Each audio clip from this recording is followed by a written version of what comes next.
friends, good evening everyone. Welcome back to my YouTube channel Midwifery. Last video में हम लोगों ने देखा था यूनिट 2 का रिप्रोडक्टिव फीमेल सिस्टम या फीमेल रिप्रोडक्टिव सिस्टम, जिसमें हमने जो है एक्सटर्नल ऑर्गन्स के बारे में देखा था, डिस्कस करा था, जो हमारे थे mons pubis, labia majora, labia minora, clitoris, hymen layer, vestibules, Bartholin glands and the last one is perineum. आज हम देखेंगे अपनी इस वीडियो में इंटरनल ऑर्गन्स। जो फीमेल रिप्रोडक्टिव ऑर्गन्स होते हैं उनको दो भागों में बांटा गया है। First one is external and second one is internal. External हम अपनी प्रीवियस वीडियो में देख चुके हैं। आज हम बात करेंगे इंटरनल ऑर्गन्स के बारे में। इंटरनल ऑर्गन्स जो फीमेल रिप्रोडक्टिव ऑर्गन्स के होते हैं वो मेनली 4 होते हैं। First one is vagina, second one is uterus, third one is fallopian tube and the last one is ovary. तो सबसे पहले हम गौर करेंगे वर्जाइना पे। वर्जाइना को हिंदी में योनि कहते हैं। योनि जो होती है वो फिब्रोमस्कुलर ट्यूब होती है जो मादा के इंटरनल तथा एक्सटर्नल जेनाइटिलिया को अलग से जोड़ती है या आपस में जोड़ती है। इसकी जो लंबाई होती है वो एंटीरियर वॉल होती है 3 इंच की और जो पोस्टीरियर वॉल होती है वो होती है 3.5 इंच की। अगर सेंटीमीटर में बात करी जाए तो एंटीरियर वॉल जो होती है वो 7.5 सेंटीमीटर की होती है और जो हमारी पोस्टीरियर वॉल होती है वो 9 सेंटीमीटर की होती है। जो हमारी वर्जाइना होती है उसकी जो गर्भाशय स्त्राव होते हैं यानी कि यूट्राइन सिक्रीशंस जो होते हैं वो और मेंस्ट्रुएशन साइकिल जो होती है इस दौरान पर जो भी ब्लड हो गया या जो भी स्त्राव बाहर निकलता है वो हमारे वर्जाइना के थ्रू ही बाहर आता है और ये क्या करती है, उसको एक रास्ता या एक पैसेज प्रदान करती है ईजिली उस ब्लड को, उस डिस्चार्ज को बाहर आने के लिए। और इंटरकोर्स की प्रोसेस के टाइम पर जो हमारी वर्जाइना है वो क्या करती है, पेनिस से निकलने वाला जो सीमेन होता है जो वर्जाइना में प्रभावित होता है उसके लिए भी वो क्या करती है, उसको एक पैसेज देती है। इसके अतिरिक्त जो हमारा शिशु होता है उसके जन्म के दौरान भी वो शिशु को यूट्रस से बाहर आने के लिए एक पैसेज यानी कि एक रास्ता प्रदान करती है। ये हमारी योनि के कुछ वर्क होते हैं। अगेन आई विल रिपीट कि योनि हमारी यानी कि जो हमारी वर्जाइना है वो क्या है, हमारी फिब्रोमस्कुलर ट्यूब होती है जो मादा की इंटरनल एवं एक्सटर्नल जेनाइटिलिया को आपस में जोड़ती है। इसकी जो एंटीरियर वॉल होती है वो 3.5 सेंटीमीटर और 9 सेंटीमीटर तथा जो पोस्टीरियर वॉल होती है वो 3.5 इंच और 9 सेंटीमीटर की होती है। जो हमारी योनि गर्भाशय होता है उसमें जो यूट्राइन सिक्रीशंस होते हैं तथा मेंस्ट्रुएशन साइकिल के टाइम पर जो ब्लड प्रभावित होता है उसके लिए ये क्या करती है, उसको बाहर निकालने के लिए रास्ता प्रदान करती है। संभोग प्रक्रिया के दौरान नर के पेनिस से निकलने वाला सीमेन वर्जाइना में ही प्रभावित किया जाता है। इसके अतिरिक्त शिशु के जन्म के समय यूट्रस से बाहर आने के लिए भी वो उसको क्या करती है, रास्ता प्रदान करती है। प्यूबर्टी से लेकर के मीनोपॉज तक का समय जो होता है इस टाइम पर लैक्टोबैसिलस एसिडोफिलस नामक एक बैक्टीरिया सामान्य रूप से जो है वो हमारी वर्जाइना में पाया जाता है जो क्या करता है, लैक्टेट एसिड का स्रवण करता है। लैक्टेट एसिड की उपस्थिति की वजह से हमारी योनि में या हमारी वर्जाइना का जो माध्यम है वो बहुत ज़्यादा क्या होता है, एसिडिक हो जाता है, जो क्या करता है वर्जाइना को सूक्ष्म जीवाणुओं से या बैक्टीरिया की उसकी वृद्धि से रोक के रखता है। जो एग्जामिनर है वो वाइवा के टाइम पर बच्चों से ये क्वेश्चन पुटअप कर लेते हैं कि हमारी वर्जाइना में कौन सा बैक्टीरिया प्रेजेंट होता है। मोस्टली बच्चों को नहीं पता होता है, तो आप याद रखिए स्टूडेंट्स कि लैक्टोबैसिलस एसिडोफिलस नामक बैक्टीरिया जो है वो हमारी वर्जाइना में प्रेजेंट होता है, जो क्या वर्क करता है, लैक्टेट एसिड का स्रवण करता है, जिससे क्या होता है, जो भी बैक्टीरिया की वृद्धि हो रही होती है, ग्रोथ हो रही होती है, ये उसको रोक के रखता है क्योंकि हमारी वर्जाइना क्या हो जाती है, एसिडिक हो जाती है। नेक्स्ट हम देखेंगे uterus. Second one is uterus. Uterus को हिंदी में गर्भाशय भी कहते हैं। यूट्रस क्या है, गर्भाशय पेल्विक कैविटी में पाया जाने वाला खोखला यानी कि होलो एवं मस्कुलर अंग होता है जिसका आकार कैसा होता है, नाशपाती के आकार का होता है। नाशपाती आपने देखी होगी, उसी आकार का ये क्या होता है, खोखला सा अंग होता है जिसे हम गर्भाशय कहते हैं। और जो वयस्क मादा होती है इस समय जो गर्भाशय की लंबाई होती है वो हमारी 3 इंच होती है, और सेंटीमीटर में अगर हम बात करें तो 7.5 सेंटीमीटर होती है। चौड़ाई होती है 2 इंच, सेंटीमीटर में बात करें तो 5 सेंटीमीटर इसकी चौड़ाई होती है, और मोटाई होती है 1 इंच, और सेंटीमीटर में बात करें तो 2.5 सेंटीमीटर इसकी मोटाई होती है।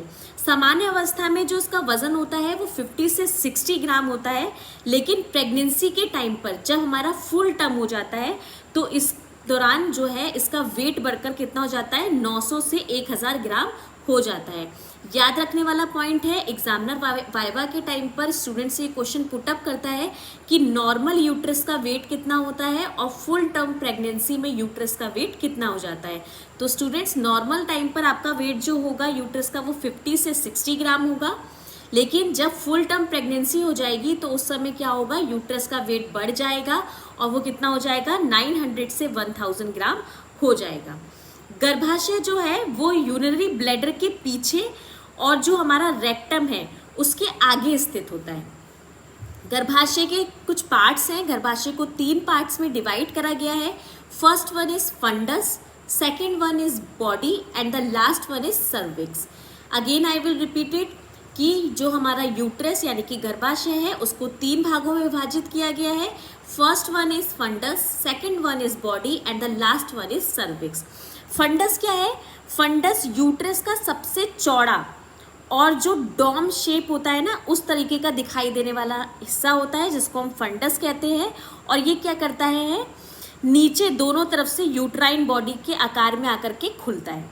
सेकेंड वन इज बॉडी, ये क्या है, यूट्रस का मुख्य भाग होता है और नीचे की ओर से ये भाग सकरा होता हुआ चला जाता है। And the last one is cervix, जो क्या है, नेक ऑफ द यूट्रस कहलाता है। इसका दूसरा नाम है नेक ऑफ द यूट्रस, और इसकी जो आकृति होती है वो बेलनाकार यानी कि सिलेंड्रिकल होती है। तो याद रखिए कि यूट्रस जो है वो 3 भागों में विभाजित है। First one is fundus, second one is body and the last one is cervix. जो सर्विक्स होता है हमारा, उसके बीच में क्या होता है, स्थैलमस होता है। ठीक, इसके पार्ट को हम स्थैलमस कहते हैं, और जिस स्थान पर गर्भाशय ग्रीवा यानी वर्जाइना में जाकर के खुलती है, और इसको हम क्या कहते हैं, एक्सटर्नल ऑस कहते हैं। ठीक है, जो यूट्रस होता है वो निम्न 3 ऊतकों की परतें पाई जाती हैं हमारे यूट्रस में, 3 लेयर्स होती हैं।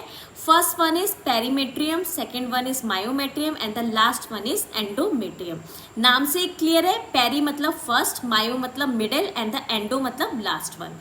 Perimetrium, myometrium and the last one is endometrium. जो पेरीमेट्रियम होती है वो हमारी यूट्रस की सबसे बाहर की परत होती है जो पेरिटोनल कैविटी की बनी होती है। मायोमेट्रियम ये क्या है, मध्य वर्ण की लेयर होती है हमारी, और ये क्या होती है, स्मूथ मसल फाइबर्स की बनी होती है, जिसको हिंदी में हम कहते हैं चिकने पेशी तंतुओं की।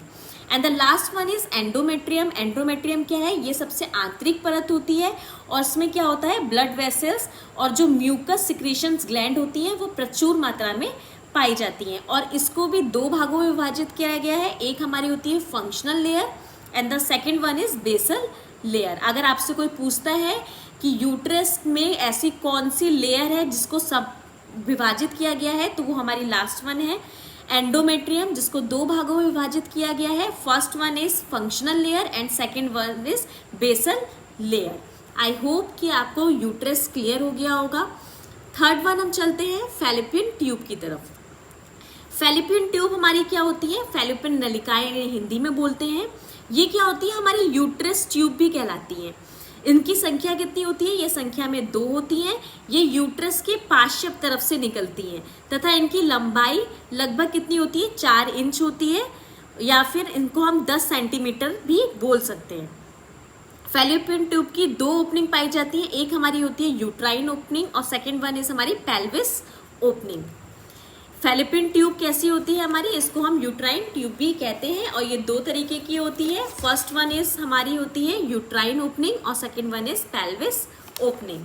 जो हमारी फैलोपियन ट्यूब होती है उनको 4 भागों में डिवाइडेड किया गया है। एक हमारा होता है अंतरिलीय भाग यानी कि interstitial part, second one is isthmus, third one is ampulla and the last one is infundibulum. Fallopian tube में भी हमारी 3 परतें पाई जाती हैं, जैसे हमारी यूट्रस में पाई गई थी, इसमें भी हमारी 3 परतें पाई जाती हैं। पहली परत जो होती है वो हमारी सीरियोस मेम्ब्रेन होती है, सेकेंड वन हमारी मस्कुलर लेयर होती है, and the last one is mucous membrane की लेयर होती है। इसके कुछ कार्य होते हैं, जैसे फर्टिलाइजेशन में ये हेल्प करती है, और जाइगोट जो होता है उसकी गति के लिए भी फैलोपियन ट्यूब जो है वो रिस्पॉन्सिबल होती है। नेक्स्ट हमारा आता है ओवरी। ओवरी को हिंदी में कहते हैं अंडाशय, जो हमारा लास्ट पार्ट है इंटरनल ऑर्गन का। ओवरीज क्या होती हैं? जो हमारी मादा जनन ग्रंथि होती है, यानी कि फीमेल ग्लैंड्स होती हैं, ये संख्या में 2 होती हैं। जैसे फैलोपियन 2 है, वैसे ही हमारे पास क्या होगा, ओवरीज भी 2 होंगी। प्रत्येक ओवरी की लंबाई, चौड़ाई और मोटाई कितनी होती है? लंबाई होगी 3 सेंटीमीटर, चौड़ाई होगी 2 सेंटीमीटर, तथा जो मोटाई होगी वो होगी 1 सेंटीमीटर। जो हमारी ओवरीज होती हैं वो ओवल शेप की होती हैं, और उनका जो कलर होता है वो पिंकिश ग्रे कलर का होता है। इस तरीके की संरचना में ये बनी होती हैं, जो क्या होता है, पेरिटोनल कैविटी से यूट्रस के दोनों तरफ फैलोपियन ट्यूब के पीछे तथा नीचे की ओर स्थित होती हैं। Again I will repeat it. Ovaries मादा जनन ग्रंथि की, यानी कि फीमेल ग्लैंड्स होती हैं, जिनकी संख्या कितनी होती है, 2 होती है। प्रत्येक ओवरी की लंबाई 3 सेंटीमीटर, चौड़ाई 2 सेंटीमीटर तथा मोटाई 1 सेंटीमीटर होती है। अंडाशय जो होता है, यानी कि जो हमारी ओवरीज होती हैं वो ओवल शेप की होती है, और जिनका कलर होता है वो पिंकिश ग्रे कलर की संरचना होती है। और ये क्या होता है, पेरिटोनल कैविटी में यूट्रस के दोनों तरफ फैलोपियन ट्यूब के पीछे तथा नीचे की ओर स्थित होती हैं। जो हमारी ओवरीज हैं उनको भी संरचना के रूप में 2 तरीके से बांटा गया है। पहला है medulla and second one is cortex. जो मेडुला है वो क्या, कौन सा भाग होता है, हमारे केंद्र में स्थित होता है, और कनेक्टिव टिश्यूज का, ब्लड वेसल्स का, नर्व्स का और मसल्स में प्रेजेंट होती हैं। और जो कॉर्टेक्स होता है वो मेडुला के चारों तरफ पाया जाता है। क्लियर है?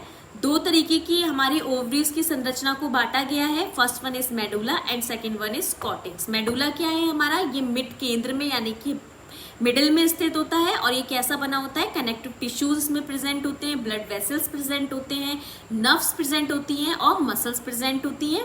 कॉर्टेक्स क्या है, मेडुला के चारों तरफ पाया जाने वाला एक भाग होता है, जो उसके चारों तरफ प्रेजेंट होता है। ये हमारी हो गई है ओवरीज। तो हमने 4 चीज़ें देख ली जो हमारी इंटरनल ऑर्गन्स के अंदर आती हैं। फीमेल रिप्रोडक्टिव ऑर्गन्स के अंदर इंटरनल भाग में हमने 4 चीज़ें देखी हैं। First one is vagina, second one is uterus, third one is fallopian tube and the last one is ovary. की नोट्स के लिए मैं आपको बता चुकी हूँ कि वर्जाइना में कौन सा बैक्टीरिया प्रेजेंट होता है, वाइवा में ये पूछा जाता है। यूट्रस का कितना वेट नॉर्मल होता है और फुल टर्म के टाइम पर कितना वेट प्रेजेंट हो जाएगा, ये वाइवा में एग्जामिनर बच्चों से क्वेश्चन पुटअप कर लेता है। आई होप गाइस कि आपको ये वीडियो पसंद आएगी। आप इस वीडियो को लाइक करेंगे, शेयर करेंगे और मेरे चैनल को ज़्यादा से ज़्यादा सब्सक्राइब करेंगे। Wish you all the best. Thank you.